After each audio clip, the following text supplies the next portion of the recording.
அன்பான நேயர்களே, நாம் இடைவெளிக்கு முன்பாக பீனிசம் என்று சொல்லக்கூடிய நோய்க்கான காரணங்களை பார்த்தோம். அந்த நோயை தவிர்ப்பதற்காக நாம் எடுத்துக்கொண்ட செண்பக பூக்களின் மருத்துவ குணங்களையும் பார்த்தோம்.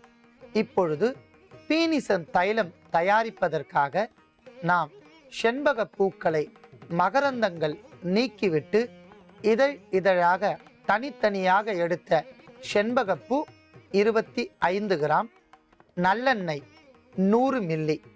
அன்பான நேயர்களே, முதலில் நாம் நல்லெண்ணெயை நன்றாக காய்ச்ச வேண்டும்.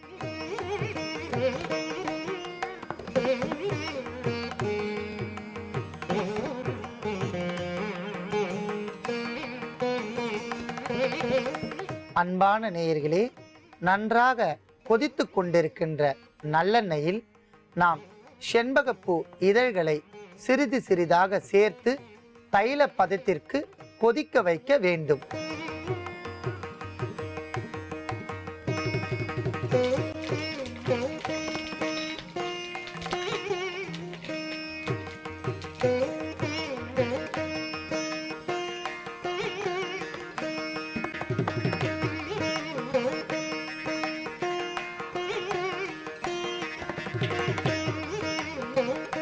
அற்புதமான செண்பகப்பூ நல்லெண்ணெயில் சேர்ந்ததும் தன்னுடைய மருத்துவ குணங்களை படிப்படியாக நல்லெண்ணெயில் இறக்கி விட்டுவிட்டன. இப்பொழுது காய்ந்த செண்பகப்பூ அந்த தனியாக மேலே மிதங்கும். அதை கண்டுகொண்டு நாம் தைல பதத்திற்கு வந்த செண்பகப்பூ தைலத்தை வடிகட்டி எடுத்துக்கொள்ளலாம்.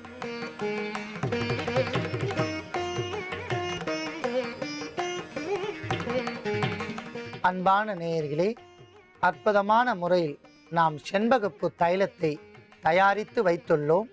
இதை நன்றாக ஆற வைத்து எடுத்துக்கொண்டு பீனிசம் என்று சொல்லக்கூடிய நோய் உடையவர்கள் நண்பகல் வேளையில், அதாவது காலை 8 மணிக்கு மேலாக சூரிய உதயம் வந்த பிறகு தேவையான அளவிற்கு இந்த செண்பகப்பூ தைலத்தை எடுத்துக்கொண்டு நெற்றி பொட்டில் நன்றாக தேய்க்கவும், சிறிதளவு மூக்கின் மேல் பகுதியில் நன்றாக தேய்த்து ஒரு துளி அளவிற்கு நன்றாக சிறு கையில் இட்டு முகர்ந்து பார்க்க வேண்டும்.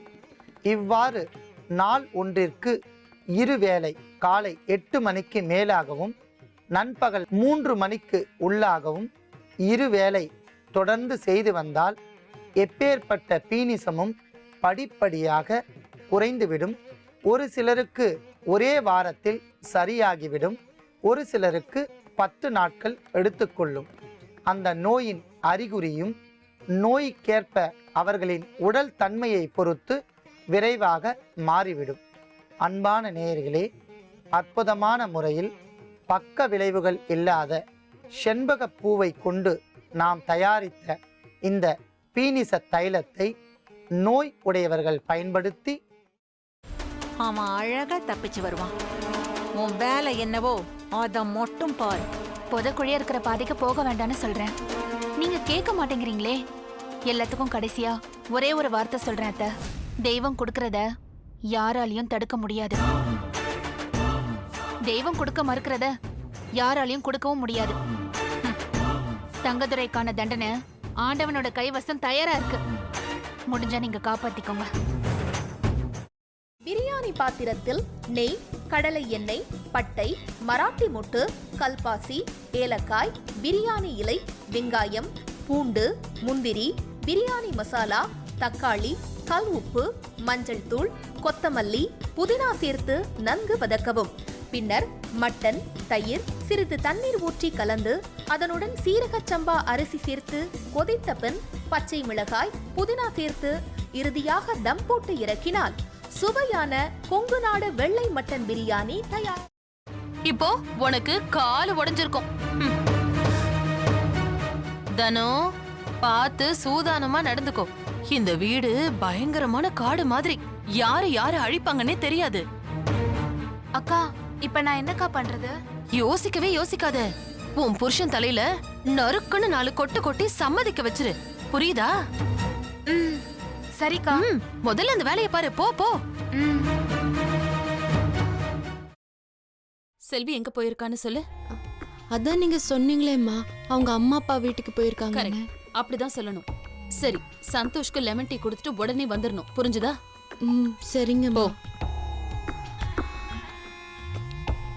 எப்படி? ஐயோ, உனக்கு கிரிமினல் மைண்ட் இல்லடி, நீயே கிரிமினல் தான் என் தங்கம். ஒரு நிமிஷம். இதோ வரேங்க. நல்ல லூசு குடும்பம்டா அது, என்ன சொன்னாலும் நம்புதுங்க.